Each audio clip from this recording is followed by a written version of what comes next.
Hindi dictation 90 शब्द प्रति minute start होगा 5 सेकंड बाद। स्टार्ट।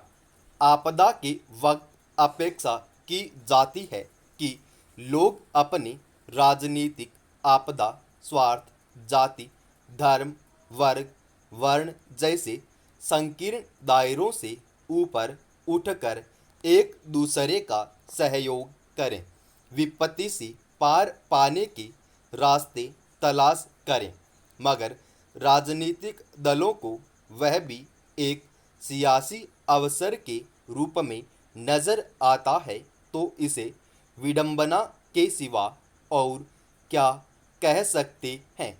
इस वक्त जब पूरा देश कोरोना संक्रमण को रोकने, संक्रमितों को जरूरी उपचार और सुविधाएं उपलब्ध कराने, इस संक्रमण से पैदा दूसरे कुप्रभावों को रोकने, टीकाकरण अभियान को व्यापक बनाने के उपायों पर विचार कर रहा है।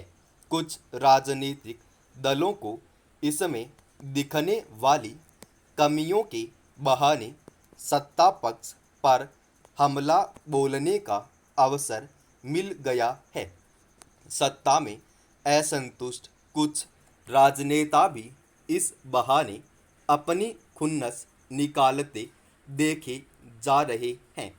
सत्ता पक्ष भी पलटवार करते हुए विपक्षी दलों से निपटने में उलझा नजर आता है। अब एक नया टूलकिट प्रकरण विवाद का विषय बन गया है, जिसे लेकर सत्तारूढ़ भाजपा ने विपक्षी कांग्रेस पर आरोप लगाया कि वह इस टूलकिट के जरिए प्रधानमंत्री की छवि खराब करने का प्रयास कर रही है।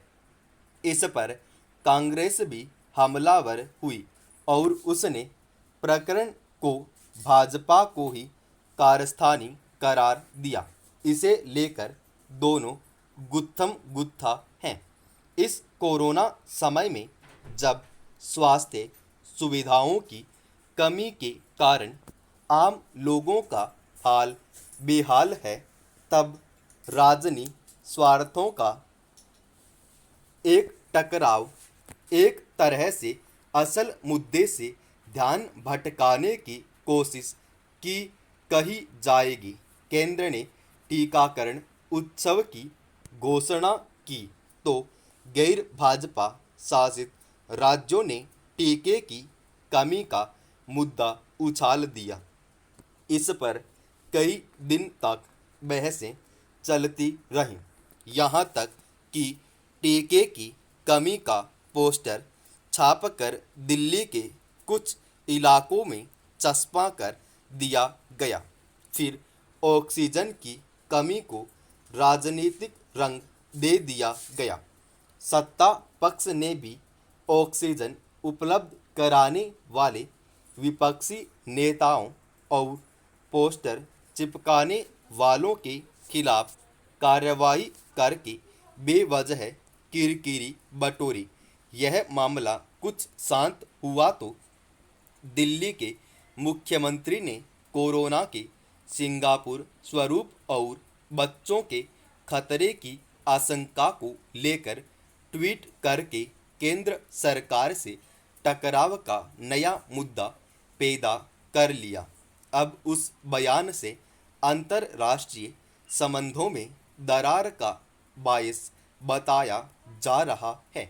उधर पश्चिम बंगाल की मुख्यमंत्री ममता बनर्जी ने मुद्दा बनाया है कि प्रधानमंत्री ने कोरोना को लेकर बुलाई बैठक में उन्हें बोलने का अवसर नहीं दिया। हमारी देश में कुछ लोगों को राजनीतिक नोक-झोंक से आनंद मिलता है, इसलिए उन्हें गैर जरूरी बयानबाजियों और हरकतों से तोष मिला भी होगा, पर असल समस्या के समाधान की दिशा में इनसे कोई लाभ मिला हो, कहा नहीं जा सकता। ऐसे बयानों और आरोप प्रत्यारोपों से कुछ देर के लिए आम लोगों का ध्यान भटकने में जरूर कुछ कामयाबी मिल जाती है।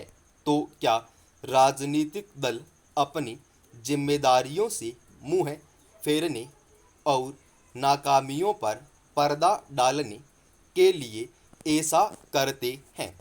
कायदे से सबको साथ मिलकर इस भयावह आपदा से पार पाने के उपायों पर काम करना चाहिए। एक दूसरे पर दोषारोपण करके या अपनी छवि चमकाने की कोशिश में बयानबाजी नहीं। ऐसे समय में जब गांवों में बैठे लोग इलाज के अभाव में दम तोड़ रहे हैं, अनेक स्वयंसेवी संगठन और नागरिक संगठन, धर्मादा संस्थाएं लोगों की मदद के लिए सराहनीय काम कर रही हैं। तब राजनीतिक दल और सरकारें उनके कंधे से कंधा मिलाकर काम करने के बजाय सियासी स्वार्थ के चलते आपस में उलझी नजर आ रही हैं, तो इसे कोई अच्छी बात नहीं माना जाना चाहिए। समाप्त।